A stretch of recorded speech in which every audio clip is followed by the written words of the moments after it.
바로 앞 단락을 보면 14절부터 19절에 보면 하나님께서 뱀과 여자 그리고 남자의 순서로 심판과 저주의 말씀을 선언하시는 것을 볼 수가 있습니다. 14절 말씀은 뱀에게 저주를 내리는 말씀인데, 뱀이 배로 다니고 살아있는 동안 흙을 먹을 것이라고 말씀하셨습니다.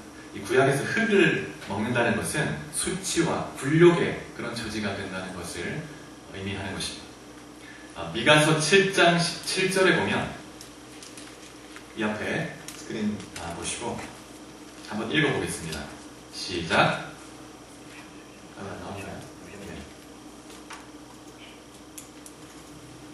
제가 읽어보겠습니다. 그들이 뱀처럼 티끌을 핥으며 땅에 기는 벌레처럼 떨며 그 좁은 구멍에서 나와서 두려워하며, 하나님께서 이스라엘 백성들은 회복하시고 존귀하게 높여주시겠지만 이방 민족들은 우상을 숭배하고 온갖 악에 빠져있는 이방 민족들은 뱀처럼 티끌을 핥게 하겠다, 수치와 조롱과 비참한 처지에 떨어지게 만들겠다, 이렇게 말씀하시는 것입니다.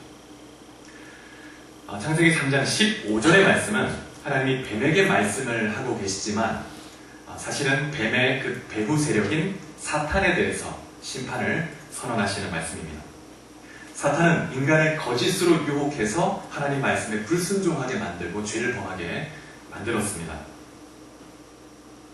15절에 보면 하나님께서 여자와 사탄이 원수가 되게 하고 또 여자의 후손과 사탄의 후손과도 원수가 되게 하겠다, 이렇게 말씀하십니다. 그리고 여자의 후손이 사탄의 머리를 상하게 할 것이라고 말씀합니다. 그런데 사탄은 단지 그의 발꿈치만 약간 상하게 할 것이다, 이렇게 말씀하고 있습니다. 이 말씀은 여자의 후손으로 세상에 오실 자, 메시아, 구원자가 사탄에게 치명적인 철저한 상처, 패배를 안겨주고 사탄은 여자의 후손에게 약간의 상처만 입히게 될 것을 예언하는 것입니다. 이 말씀은 우리가 잘 아는 것처럼 예수 그리스도의 십자가를 통해서 성취가 되었죠. 예수님은 우리 죄를 대신 짊어지시기 위해서 고난을 받으셨습니다. 채찍질 당하시고 조롱당하시고 십자가에 달려서 피를 다 쏟으셨습니다. 하지만 그것으로 죽음으로 끝난 것이 아니고 사흘 만에 다시 살아나셨습니다. 지금도 살아계시죠. 예수님은 죄와 사망과 마귀의 권세, 사탄의 권세를 다 이기시고 정복하시고 지금도 살아계십니다. 하나님 보좌 옆에 앉으셔서 만왕의 왕으로 만물을 통치하시는 것이죠. 주님의 그 승리는 바로 여러분과 저의 승리이기도 합니다. 주님의 승리는 교회의 승리이고 주님의 권세는 우리의 권세이고 교회의 권세입니다. 우리가 주님의 몸인 교회이기 때문에 그렇습니다. 우리가 로마서 16장 20절 말씀을 같이 한번 읽어보도록 하겠습니다. 자, 시작. 평강의 하나님께서 속히 사탄을 너희 발 아래에서 상하게 하시리라. 우리 주 예수의 은혜가 너희에게 있을지어다. 로마서의 마지막 절입니다. 평강의 하나님께서 교회의 그 발 아래 사탄을 밟히게, 상하게 하시겠다고 말씀하고 있습니다. 하나님은 사탄과 또 아담과 하와에게 저주를 선언하는 가운데서도 저주만 선언하시는 것이 아니고 긍휼과 은혜를 약속하는 것을 볼 수가 있습니다. 하나님의 그 원대한 계획을, 구원의 계획을 계시해주고 계십니다. 근데 이 계획, 이 구원의 계획은 인간의 행위와 상관없이 하나님 그분 자신이 주권적으로 베푸시는 은혜의 약속입니다. 오늘 본문에 보면 하나님께서 인간에게 주시는 또 하나의 약속의 선물이 나와 있는데, 창세기 3장 20절, 오늘 본문 20절에 보면 하나님이 내리신 저주와 그 저주 속에 담긴 그 복음의 약속을 듣고 아담이 어떤 반응을 나타내고 있는지 보여주고 있습니다. 아담이 먼저는 하나님의 그 저주 선언을 받아들입니다. 자신이 죄인됨을 인정하고 하나님 앞에 잘못된 행동을 했음을, 불순종했음을 인정하고 저주를 받아들이죠. 그리고 나서 아내에게 새 이름을 지어주는 거예요. 창세기 2장 23절에 보면 아담이 처음에 아내의 이름을 지어주는 장면이 나옵니다. 이 남자에게서 나왔기 때문에 여자라고 부르겠다, 이렇게 말하고 있습니다. 여자가 어떤 그 기원이 어디에 있는지를 설명하면서 남자의 권위를 강조하고 있습니다. 네, 새 이름은 하와죠, 하와. 네, 이 하와의 의미는 여러분 그 1이라는 그 숫자가 붙어 있죠. 그 각주를 보면 생명이라고 되어 있는데 생명 또는 생명의 공급자라는 뜻입니다. 아내의 이름을 남자에게서 나왔다라는 이름으로 여자로 지었다가 이제 다시 생명의 공급자 이런 의미로 지어주는 것입니다. 오늘 본문에 보면 추가적 설명을 하고 있는데 모든 살아있는 자의 어머니가 될 것이다 이렇게 말하고 있습니다. 여러분 그 야곱도 처음에는 그 발 뒤꿈치를 잡는다라는 그 뜻으로 야곱이라는 이름으로 지어졌습니다.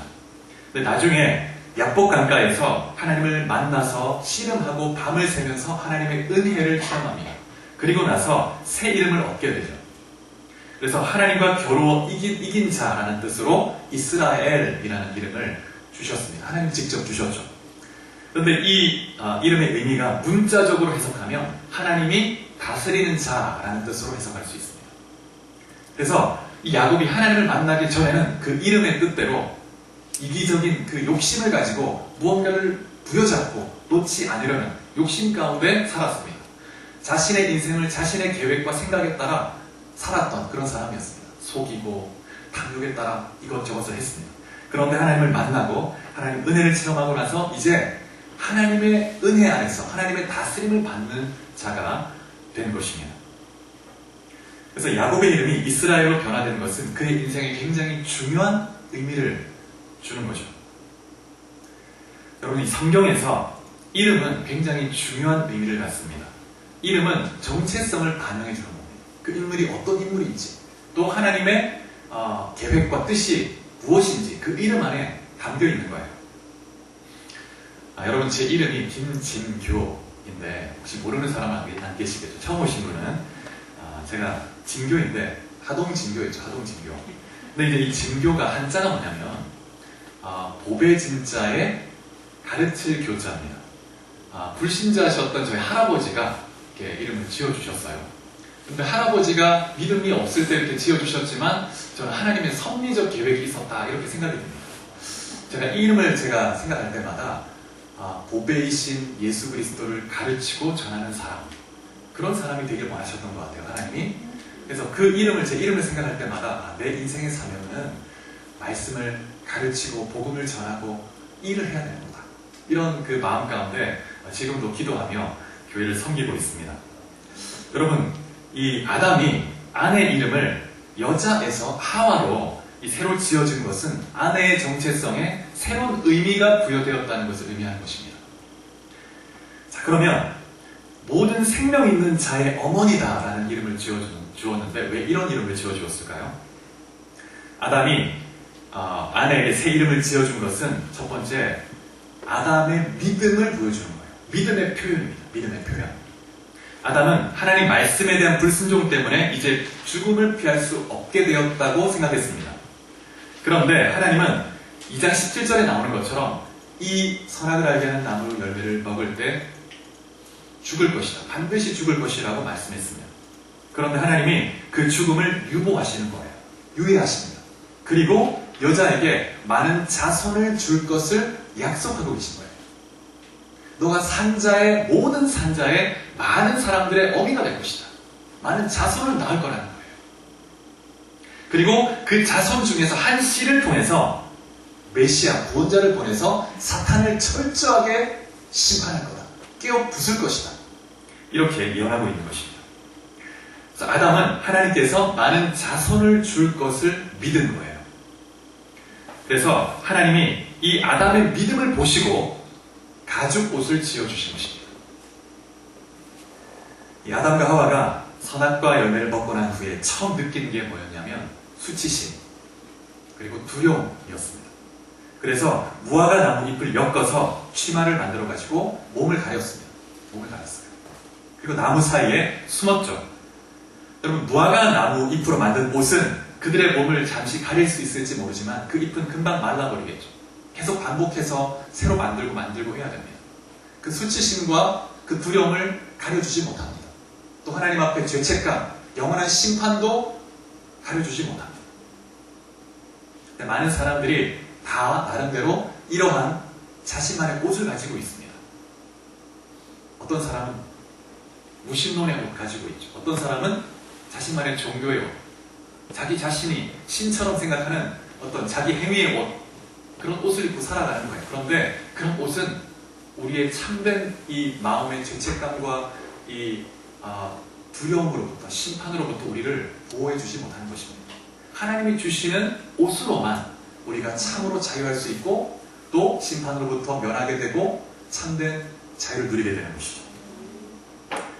자, 그런데 하나님이 이 아담의 믿음을 보시고 에덴에서 쫓아내시기 전에 가죽 옷을 지어주시는데, 이 가죽 옷은 레위기에 나오는 번제를 연상하게 만듭니다. 그래서 이스라엘 사람들은 이 창세기 3장 20절을 읽을 때 즉각적으로 번제가 딱 떠오르게 되어 있습니다. 이 번제는 짐승의 가죽만 빼고 다 불태워서 하나님께 드리는 제사입니다. 하나님께 온전한 헌신을 의미하는 제사이죠. 그리고 이 제사를 통해서 속죄를 받는 거예요. 그래서 이 번제 과정에서 제사를 드리는 자는 어떻게 하냐면 제일 먼저 이제 흠없는 짐승을 데리고 와서 그 머리에 안수를 합니다. 그리고 자신의 죄를 고백하는 거예요. 자신의 죄가 그 짐승에게 전가되게 하는 것입니다. 그리고 나서 그 제물을 죽입니다. 피를 다 쏟고 제단에 뿌리죠. 그리고 이제 불태워서 다 이제 하나님께 드리면 속죄를 받는 거예요. 자, 레위기 1장 4절 한번 읽어보겠습니다. 자, 시작. 그는 번제물의 머리에 안수할지니 그를 위하여 기쁘게 받으심이 되어 그를 위하여 속죄가 될 것이라. 그 다음에 7장 8절 또 같이 읽어보겠습니다. 시작.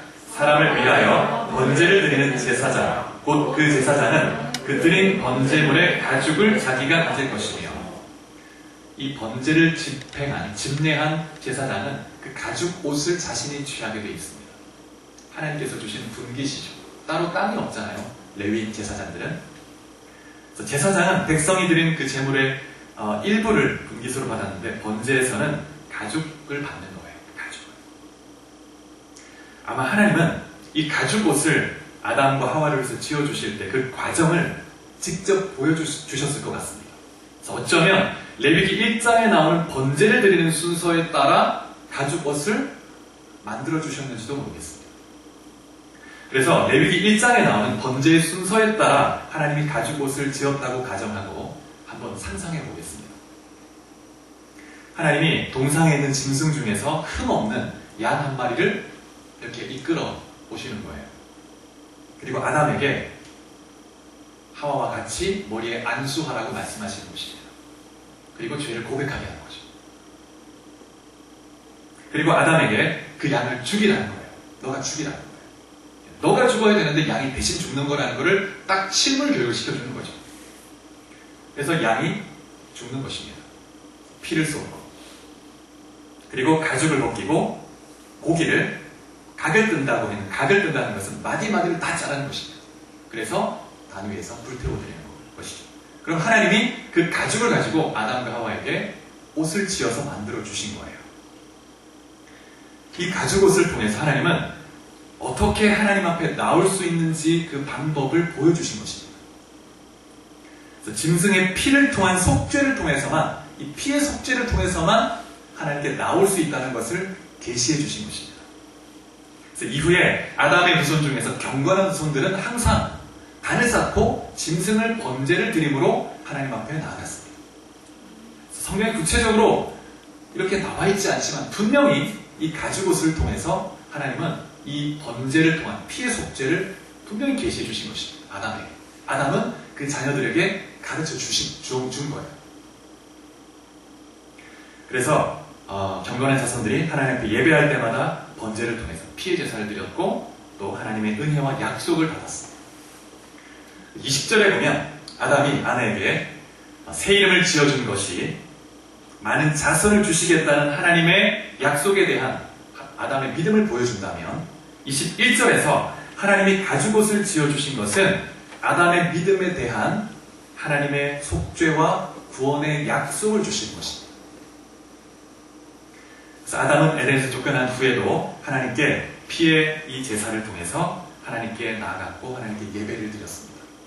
근데 이 온전한 하나님이 원하시는 이 방식의 예배를 아벨도 똑같이 드린 거예요. 히브리서에 보면 아벨은 가인보다 나은 제사를 드렸다고 했는데 믿음으로 더 나은 제사, 그 제물에 대해서 말하는 것이라고 말하고 있습니다. 하나님께 나아갈 때는 그 피의 제사가 있어야 되는 거예요. 우리가 죄인이기 때문에. 그래서 경건한 후손들이 그 방식에 따라 계속 하나님께 번제로, 피의 제사로 예배를 드렸고 나중에 이스라엘 백성들에게 하나님이 구체적으로 제사법을 알려주신 것입니다. 창세기 15장에 보면 하나님이 아브라함에게 자손을 약속해 주시는 장면이 나와 있습니다. 아브라함이 이미 80이 넘었고 노인입니다. 그래서 자녀를 가질 수 있는 그런 어떤 생물학적 상태가 아닙니다. 굉장히 낙심해 있는데 하루는 하나님이 찾아오셔서 밤에 하늘을 보라고 하시는 거예요. 하늘에 엄청나게 많은 별이 쫙, 은하수가 쫙 보였겠죠. 하나님 뭐라고 하시냐면 이 별처럼 너의 자손이 많게 해주겠다고 말씀하시는 거예요. 근데 그때 아브라함이 뭐라고 합니까? 창세기 15장 6절 읽어보겠습니다. 시작. 아브라함이 여호와를 믿으니 여호와께서 이를 그의 의로 여기시고 많은 자손을 주시겠다고 약속하셨습니다. 아브라함은 이미 나이가 많이 든 노인이에요. 근데 자신의 상태와 상관없이 하나님의 그 약속을 믿었다는 거예요. 하나님을 믿은 것입니다. 하나님. 그래서 하나님이 그 믿음을 보고 아브라함을 의롭게 여기셨다는 거예요. 여러분, 이 믿음으로 의롭게 되는 이 영적 원리는 신약 성경에만 나오는 것이 아니고 구약 성경에 이미 믿음으로 구원받는 원리가 이미 다 깔려있는 것입니다. 창세기 3장에서부터 아브라함이 하나님을 믿었습니다. 이 아담도 믿었습니다. 아담도. 하나님이 많은 자손을 주시겠다는 약속을 믿은 거예요. 모세오경에서 믿음으로 의롭게 된 이 아브라함과 대조가 되는 인물이 있는데 바로 모세입니다. 모세. 이 모세는 모세오경 전체의 주인공이라고 해도 과언이 아닐 만큼 이 모세는 굉장히 중요한 인물이죠. 그리고 이스라엘 백성들을 하나님의 뜻대로 광야를 거쳐서 가나안 땅까지 인도했던 그 불평 많고 그 늘 원망하는 그 힘든 반역하는 이 백성들을 40년 동안 목회를 한 거예요. 그렇게 해서 이끌었습니다. 그런데 가나안 땅에 정작 자신은 들어가지를 못하죠. 왜 못 들어갔을까요? 민수기 20장에 보면 그 이유가 나와 있습니다. 이유가 나오는데 그 상황이 이렇습니다. 이스라엘 백성들이 광야에서 목이 말라서 불평하기 시작하는 거예요. 그래서 물을 달라고 막 때를 씁니다. 그래서 하나님이 모세에게 말씀하시는데 한 반석을 지시하시면서 명령을 하라고 물을 내라. 명령해서 물을 내라고 했습니다. 그런데 모세가 진노 중에서 내가 물을 내랴? 내가 물을 내랴? 막 이렇게 진노하면서 반석을 지팡이로 딱 두 번을 쳐버린 거예요. 근데 그리고 나서 하나님이 물을 주시긴 했는데 이 모세와 아론에게 이렇게 책망하십니다. 민수기 20장 12절 같이 읽어보겠습니다. 시작. 여호와께서 모세와 아론에게 이르시되 너희가 나를 믿지 아니하고 이스라엘 자손의 목전에서 내 거룩함을 나타내지 아니하므로 너희는 이 회중을 내가 그들에게 준 땅으로 인도하여 드리지 못하리라 하시니라. 이 구절 모세가 왜 못 들어갔을까? 가나안 땅에. 그 해석하는 것이 쉽진 않습니다. 여러 가지 의견이 있긴 합니다. 하지만 이 구절을 볼 때 분명히 이 말씀에 언급하는 것은 그들이 나를 믿지 아니한 거로 이렇게 말하고 있습니다. 하나님을 믿지 않았습니다. 가나안 땅에 들어가지 못한 이유는 믿음이 없었기 때문에. 여러분, 믿음이라는 것은 관계 안에서 나타나는 것입니다. 관계. 그래서 상호 간의 신뢰죠. 신뢰. 믿음이 더 자라갈수록 친밀감이 더해지고 관계가 돈독해지는 것입니다. 하나님은 그의 백성들에게 이런 믿음을 원하시는 거예요. 인격적으로 하나님 자신을 우리가 신뢰하고 우리 자신을 맡기고 따라가기를 원하십니다. 내가 이성적으로 이해가 안 되지만 그 하나님 말씀을 믿고 하나님을 신뢰함으로 그 말씀에 순종하며 나가기를 원하시는 것입니다. 그래서 복음서를 보면 예수님께서도 기적을 행하실 때마다 먼저 주목하시는 것이 있는데 믿음을 주목하시는 거예요. 자, 마태복음 9장 2절 같이 읽어보겠습니다. 시작. 증상에 누운 중풍병자를 사람들이 데리고 오거늘 예수께서 그들의 믿음을 보시고 중풍병자에게 이르시되 작은 자야 안심하라 내 죄 사함을 받았느니라. 친구들이 그 중풍병자 자신이 스스로 움직일 수가 없어서 친구들이 그 병자를 데리고 예수님께 데리고 왔습니다. 근데 예수님이 뭐라고 하시냐면 그들의 믿음을 보시고 그 병자는 믿음이 없었습니다. 근데 그 친구들의 믿음을 보신 거예요. 예수님은 반드시 고친다. 우리가 데리고 가자. 그리고 온 거예요. 이 자리에 들것에 들어가시고 그 믿음을 보시고 치료해 주셨습니다. 그 다음에 9장 22절 시작. 예수께서 돌이켜 그를 보시며 이르시되 따라 안심하라 내 믿음이 너를 구원하였다 하시니 여자가 그 즉시 구원을 받으니라. 혈루병에 걸린 여인이 주의 그 옷자락을 붙들었습니다. 믿음으로 붙든 거예요. 예수님은 나를 고치실 수 있다는 믿음. 그 주님을 신뢰한 것입니다. 그래서 주님이 말씀하시죠. 너의 믿음이 너를 구원했다. 너의 질병으로부터, 너의 그 죄로부터 너를 구원했다. 그 다음에 마태복음 9장 29절 또 읽어보겠습니다. 시작. 이에 예수께서 그들의 눈을 만지시며 이르시되 너희 믿음대로 되라 하시니 주님이 그 소경의 눈을 만져주시면서 네 믿음대로 되라. 믿음대로 되라. 놀라운 말씀이죠. 예수님은 믿음을 보시는 거예요. 믿음을. 그래서 주님은 믿음을 쓰십니다. 믿음을 쓰세요. 여러분, 기독교는 종교가 아닙니다. 종교. 저는 기독교를 종교라고 생각지 않습니다. 종교라는 것은 여러 가지 규칙, 율법을 만들어 놓고 그것을 지키면 복을 받고 지키지 못하면 벌을 받는 그게 종교입니다. 종교. 그래서 부지런히 신이 원하는 그 규칙을 열심히 내 행위를 열심히 하면 신이 감복을 받아 감탄해가지고 그래서 복을 주신다는 걸 믿는 거예요. 그게 종교입니다. 그래서 종교는 인간의 행위에 의존합니다. 근거하고 인과응보를 가르치는 거죠.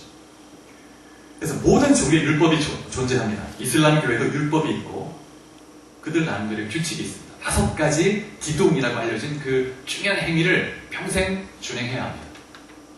그 중에 하나가 이제 1년 라마단 기간 동안 한 달 동안 금식하는 것도 들어가 있는 거예요. 이걸 반드시 해야만 구원을 받는다고 믿는 거예요. 불교에도 율법이 존재합니다. 불교에도. 인간이 해서는 안 되는 계명이 있는 거예요. 근데 오직 기독교에만 있는 것이 있는데 기독교도 율법이 있는데 율법의 의미 자체가 다릅니다. 다른 종교와. 근데 기독교에만 있는 것이 있는데 그게 바로 복음이에요. 복음. 기쁜 소식. 이 복음은 하나님이 인간을 위해서 하신 일, 그것이 복음입니다. 종교에서는 인간이 하나님 위해서 하나님 보시기에 의롭게 막 하려고 자신의 행위를 열심히 반복합니다. 복 받으려고. 그래도 복을 누리기 힘들죠. 그런데 기독교에서는 하나님이 인간을 위해서 하신 그 일이 중요한 거예요. 그것을 믿는 것이 믿음입니다. 복음과 율법을 이해할 때 가장 중요한 것은 누가 행동하는가?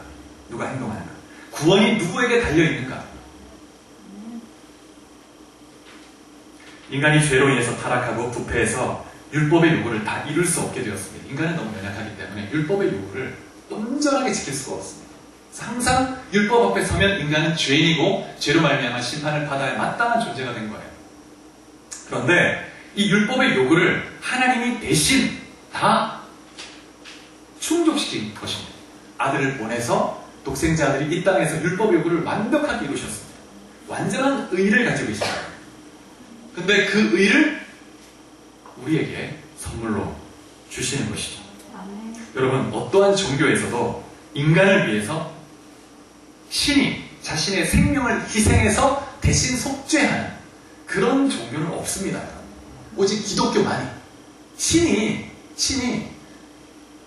어떻게 인간을 위해서 목숨을 버립니까? 인간이 다시 목숨을 바쳐야지. 재물을 드리고. 그래서 고대 종교들은 인간을 제물로 바치잖아요. 자녀를 제물로 바치고 피를 해가지고.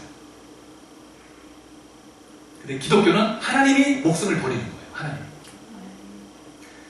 근데 그렇게 목숨을 버리는 이유는 하나님이 우리를 사랑하시기 때문이라고 말씀하시는 것입니다. 로마서 5장 8절을 같이 읽어보겠습니다. 시작. 우리가 아직 죄인 되었을 때에 그리스도께서 우리를 위하여 죽으심으로 하나님께서 우리에 대한 자기의 사랑을 확증하셨느니라. 예, 하나님이 언제 우리를 사랑하셨습니까? 우리가 하나님께서 우리를 사랑하실 만한 일을 했을 때, 열심히 율법의 어떤 좋은 일을, 계명을 지켰을 때, 그때가 아니고 우리가 죄인 되었을 때, 하나님의 원수처럼 하나님이 기뻐하지 않는 일만 막 행해 나갈 때, 그때 우리를 사랑해서 우리를 짝사랑하신 거죠. 그래서 목숨을 버린 거예요. 목숨을. 여러분, 인간의 사랑은 조건적이고 변합니다. 그러나 하나님의 사랑은 무조건적이고 우리 존재 자체를 사랑하시는 그 온전한 사랑인 줄 믿으시기 바랍니다. 그 사랑에 변함이 없고 지금도 여러분 한 분 한 분을 사랑하십니다. 여러분, 이 사랑을 알면, 경험하면 우리는 자유하게 됩니다. 우리 안에서 두려움이 떠나가요. 온전한 사랑이 두려움을 내어쫓습니다. 하나님 안에서 완전한 자유 가운데서 하나님을 나도 사랑하게 되고, 하나님을 사랑하니까 율법을 지키고 싶은 마음이 일어나는 거예요. 자원하는 거예요. 그래서 예수님을 믿음으로 복음을 경험한 사람은 구원받기 위해서가 아니라 감사하기 때문에, 그 사랑 때문에 감동이 돼서 나도 주님을 사랑하고 싶어서 순종하고 율법을 지키는 것입니다. 그런데 그 율법을 지키는 것도 내 힘으로 하는 것이 아니고 성령의 도움을 받아서 율법을 하나님 말씀에 순종하는 것입니다. 자, 우리 창세기 3장 21절로 돌아와서 하나님이 주신 가죽 옷을 입는다는 것은 예수님의 그 완전한 의를 우리가 입는다는 것을 의미하는 것입니다. 갈라디아서 3장 27절 말씀을 읽어보겠습니다. 시작. 누구든지 그리스도와 합하기 위하여 세례를 받은 자는 그리스도로 옷 입었느니라. 세례를 받은 자, 예수를 믿는 자는 그리스도와 연합되었고 그리스도로 옷 입은 자입니다. 그리스도의 의가 내 의가 된 사람입니다. 법적으로, 신분적으로. 지난 수요일에도 말씀드렸었는데 존재적으로는 여전히 죄가 잔재합니다. 계속 회개하고 순종하면서 성화되어 가야 합니다. 그런데 신분적으로, 법적으로는 이미 의롭다는 판정을 받은 자라는 거예요.